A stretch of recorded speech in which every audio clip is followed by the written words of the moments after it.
Hi, welcome to love talkies heartbeat episode 21.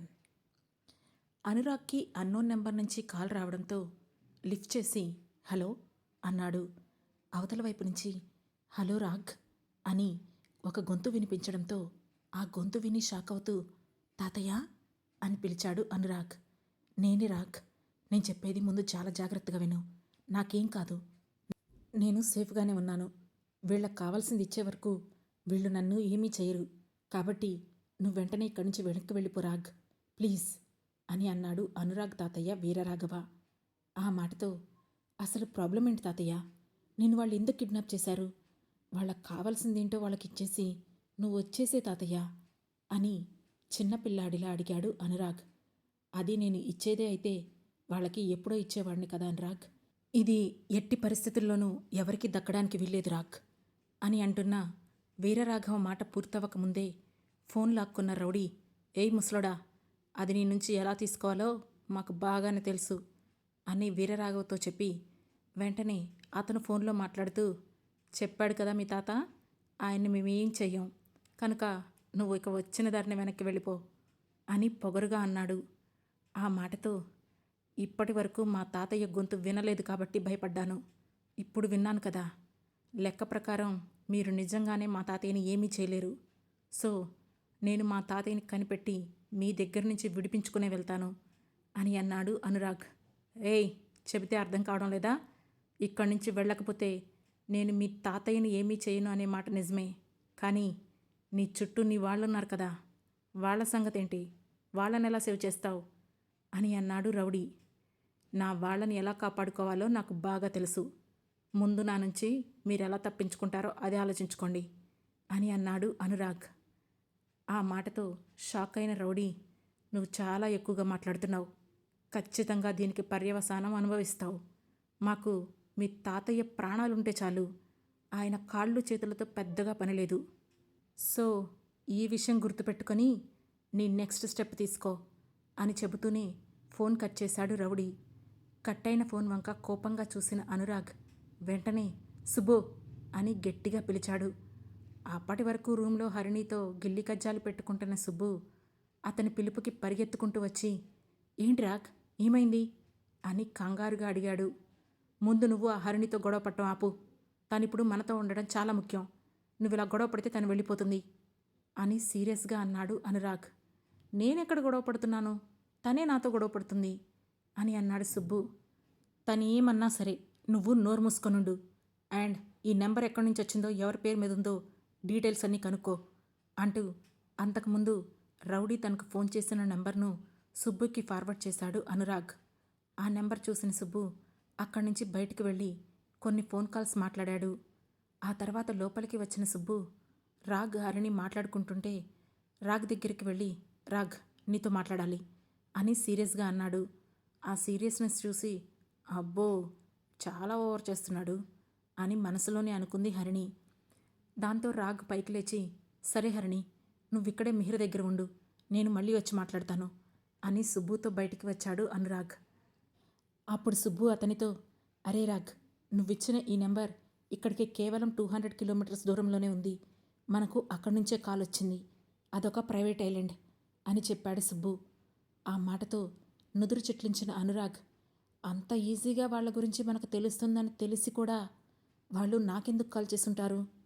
అంటే ఖచ్చితంగా వాళ్ళు నన్ను పక్కదారి పట్టించడానికి అయి ఉంటుంది. వాళ్ళు అక్కడ ఉండరు సుబ్బు అని అన్నాడు అనురాగ్. అవును, బహుశా నీకు ఫోన్ చేయడం కోసమే వాళ్ళు అక్కడికి వచ్చినట్లున్నారు అని అన్నాడు సుబ్బు. ఇక దాని గురించి అనురాగ్ ఏం మాట్లాడకుండా, సరే ఈ నెంబర్ని ఫాలో చేస్తూ ఉండమని మన వాళ్ళకు చెప్పు అని అన్నాడు అనురాగ్. అదే విషయం కాల్ చేసి తమ మనుషులకు ఆ నెంబర్ని ఫాలో చేయమని చెప్పాడు సుబ్బు. ఆ తర్వాత ఇద్దరూ మిహిర దగ్గరకు వెళ్ళేసరికి అప్పుడే కళ్ళు తెరిచిన మిహిర సీలింగ్ కేసి చూస్తూ ఉంది. ఆమెకు కాస్త దూరంలో కూర్చొని ఉన్న హరిణి ఆమెను గమనించలేదనుకుంటా. తన మొబైల్ చూస్తూ కూర్చుంది. అప్పుడు సుబ్బు హడావుడిగా మిహిర దగ్గరకు వెళ్ళి, ఇప్పుడు ఎలా ఉంది మిహిర, అంతా ఓకేనా అని అడిగాడు. ఆ మాటతో, నేను ఓకే సుబ్బు, అయినా ఇంతకు ముందే కదా మనం మాట్లాడుకుంది, మళ్ళీ ఇలా అడుగుతున్నావేంటి అని అడిగింది మిహిర. అవుననుకో, కానీ నువ్వేమో వెంటనే నిద్రపోయేసరికి నాకెందుకో డౌట్ వచ్చింది. అందుకే మళ్ళీ ఏదైనా ప్రాబ్లం ఉందేమోనని అడిగాను అని అన్నాడు సుబ్బు. సరే కానీ నాకు కొంచెం ఈ సెలైన్ తీయించవా? దీనివల్ల పెయిన్ వస్తుంది. అండ్ ఒక్కచోట ఇంతసేపు ఉండటం నాకు కూడా ఇబ్బందిగా ఉంది అని అంది మిహిరా. ఆ మాటకు సుబ్బు ఏదో చెప్పబోయేంతలో అనురాగ్ అందుకొని, చూడు సుబ్బు, రేపటి వరకు సెలైన్ తీయడం అనేది కుదరనే కుదరదు. రేపటి వరకు సెలైన్ ఎక్కుతూనే ఉండాలి. సరిగ్గా బుద్ధిగా సరైన ఫుడ్ తింటూ లిక్విడ్స్ తీసుకుని ఉంటే పరిస్థితి ఇక్కడి వరకు వచ్చేదే కాదు కదా. సో అనవసరంగా డ్రామా చేయకుండా కూర్చోమని నీ ఫ్రెండ్కి చెప్పు. అండ్ హరిణి అని పిలిచాడు అనురాగ్. అప్పటికే వాళ్ళకి దగ్గరగా వచ్చి నిలబడిన హరిణి, ఆ చెప్పు రాగ్ అని అంది. నీకు తెలియదు కదా, తనే మిహిరా, నా ఎక్స్ వైఫ్. ఈ రోజు నుండి నువ్వు తనతోనే ఉండబోతున్నావు అని చెప్పాడు అనురాగ్. ఆమె మిహిరను పైనుండి కింది వరకు చూసి, ఈమె అనురాగ్ ఎక్స్ వైఫ్నా? అనవసరంగా సుబ్బుతో చూసి ఏదేదో అనుకున్నాను. అయినా నేను వీళ్ళిద్దరితోనే ఫ్రీడమ్ లేక చేస్తున్నాను. మళ్ళీ ఈమెను నాకు తగిలిస్తున్నాడా అని తనలో తానే అనుకుంటూ హరిణిని చూసింది మిహిరా. ఎప్పుడైతే అనురాగ్ పరిచయం చేశాడో, హాయ్ మిహిరా అంది హరిణి. హాయ్ అని చిన్న స్మైల్ ఇచ్చింది మిహిరా. మీరిద్దరూ ఇక్కడే హాస్పిటల్లో సేఫ్గా ఉండండి. మాకు కాస్త పనుంది, బయటికి వెళ్తున్నాం. వచ్చే వరకు ఇక్కడే ఉండాలి అని చెప్పి సుబ్బుని తీసుకొని అక్కడి నుంచి వెళ్ళిపోయాడు అనురాగ్. అది చూసిన మిహిరా, ఏమైంది ఇతనికి? కనీసం నా ముఖం వైపు కూడా చూడకుండా మాట్లాడుతున్నాడు. ఓ, ఇందాకే అన్నాడు కదా నాకు తనకు ఏ సంబంధం లేదని, అందుకే కాబోలు అని తనలో తానే అనుకుంటూ ఉండగా, హాయ్ మిహిరా, ఐఎమ్ హరిణి అని చెయ్యిచ్చింది హరిణి. ఆ మాటతో మిహిర కూడా చెయ్యిస్తూ, ఇప్పుడే అనురాగ్ చెప్పాడు కదా అంటూ ఆమె చేతిని అందుకుంది. బట్ మనం పరిచయం చేసుకోవాలి కదా, అందుకే అని నవ్వింది హరిణి. సరే గాని నువ్వే కదా సుబ్బు లవర్?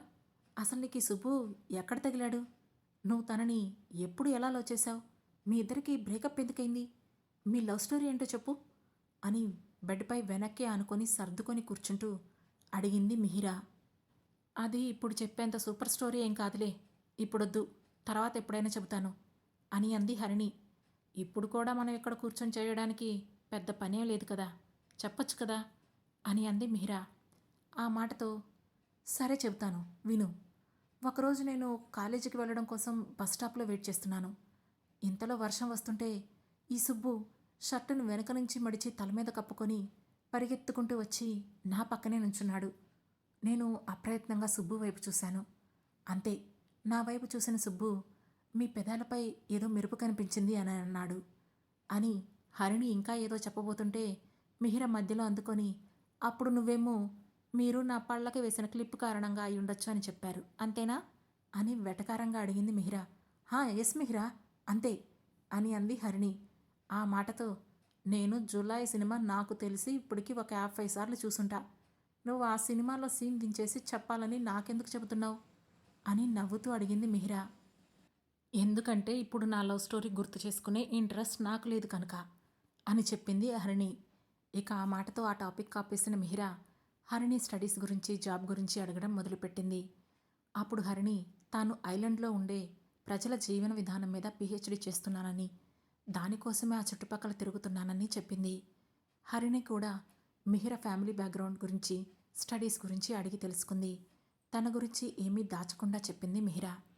ఆ తర్వాత ఇద్దరూ త్వరగానే ఫ్రెండ్స్ అయ్యి కబుర్లలో పడిపోయారు. మరోవైపు ఆ రూమ్ నుండి హాస్పిటల్ బయటికి వచ్చారు అనురాగ్, సుబ్బు.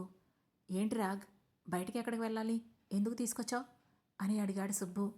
ఎక్కడికేముంది, పదా, ఆ మేడం గారు ఎయిర్పోర్ట్లో ల్యాండ్ అవుతూ ఉంటారు, వెళ్ళి పికప్ చేసుకుందాం అని అన్నాడు అనురాగ్.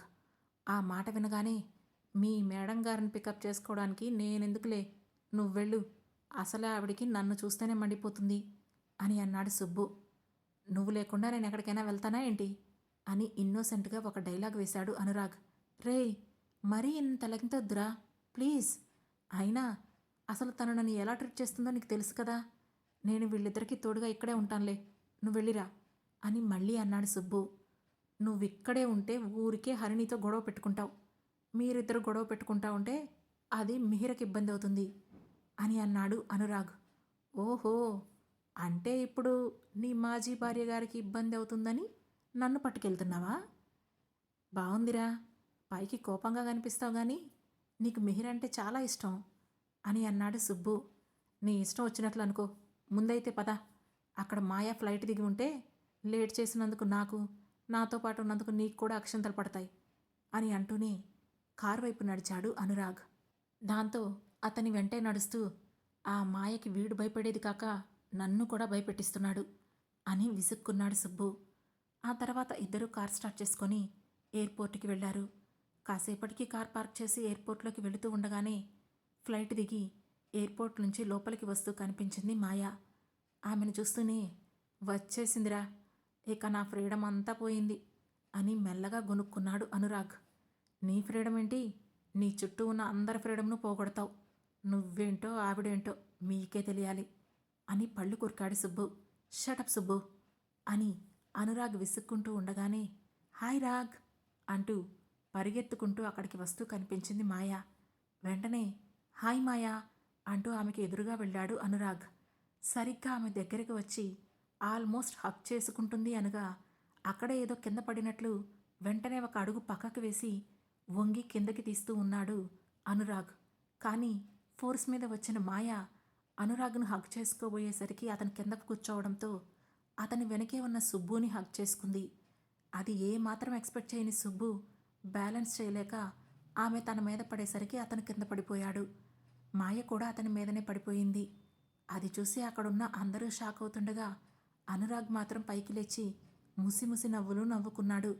ఇంతలో కింద పడిన మాయ సుబ్బు వైపు కోపంగా చూస్తూ హౌ డేర్ యూ, నన్నే కింద పడేస్తావా అని అడిగింది. ఆ మాటతో వస్తున్న కోపాన్నంతా చూపిస్తూ హలో మేడం, ఒకసారి ఎవరు ఎవరిని పడేశారో క్లియర్గా చూడు, ముందు నా మీద నుంచిలే అని అన్నాడు సుబ్బు. దాంతో అతి కష్టం మీద లేచి నుంచుంది మాయా. వెంటనే పైకి లేచిన సుబ్బు, నీకు అసలు మైండ్ ఉందా? ఎవరిని హక్ చేసుకుంటున్నావో చూసుకునే పని లేదా? నువ్వు పరిగెత్తుకుంటూ వచ్చి ఒకేసారి నా మీద పడితే నేను నిన్నెలా హోల్డ్ చేయగలను అని అరిచాడు సుబ్బు. ఆ మాటతో అంటే ఏంటి, నేనే కావాలని వచ్చి నీ మీద పడిపోయి నిన్ను కింద పడేసి నీ మీద పడ్డానంటావా అని కోపంగా అడిగింది మాయా. నేను అలా ఏమనలేదు. ఇక ఇదంతా నువ్వు కావాలని చేయకపోయినా జరిగింది మాత్రం అదే కదా. నువ్వు నా మీద పడ్డావు, నేను నిన్ను బ్యాలెన్స్ చేయలేక నీతో సహా కింద పడ్డాను, అంతే తప్ప ఇందులో నా తప్పేమీ లేదు అని అన్నాడు సుబ్బు. అసలు నీకెంత ధైర్యం ఉంటే నాతో ఇలా మాట్లాడతావు? ఇదంతా నీకు అనురాగిచ్చిన అలుసు, అయినా నీకు ఇలా మాటలతో చెబితే అర్థం కాదు అని అంటూనే అతన్ని లాగిపెట్టి కొట్టడానికి చెయ్యి పైకెత్తింది మాయా. కానీ ఆమె చేతిని గాల్లో ఉండగానే ఆపేసిన అనురాగ్ నువ్వేం చేస్తున్నావు మాయా అని కోపంగా అడిగాడు. చూశావు కదా వాడు నీ ముందే ఎలా మాట్లాడుతున్నాడో అని అంతే కోపంగా అంది మాయా. ఆ మాటతో ఆమె చేతిని విసిరి కొట్టిన అనురాగ్ కోపంగా ఆమెను కొట్టడానికి చెయ్యి పైకెత్తాడు. ఆ తర్వాత ఏం జరగబోతుందో తెలుసుకోవాలంటే వెంటనే మన లవ్ టాకీస్ ఛానల్ను సబ్స్క్రైబ్ చేసుకొని హార్ట్ బీట్లోని నెక్స్ట్ ఎపిసోడ్ను వినండి. మా ఈ కథ మీకు నచ్చినట్లయితే లైక్ చేసి, షేర్ చేసి, కామెంట్ చేసి, అలాగే హై పాయింట్స్ కూడా ఇచ్చి మమ్మల్ని సపోర్ట్ చేయండి. Thank you.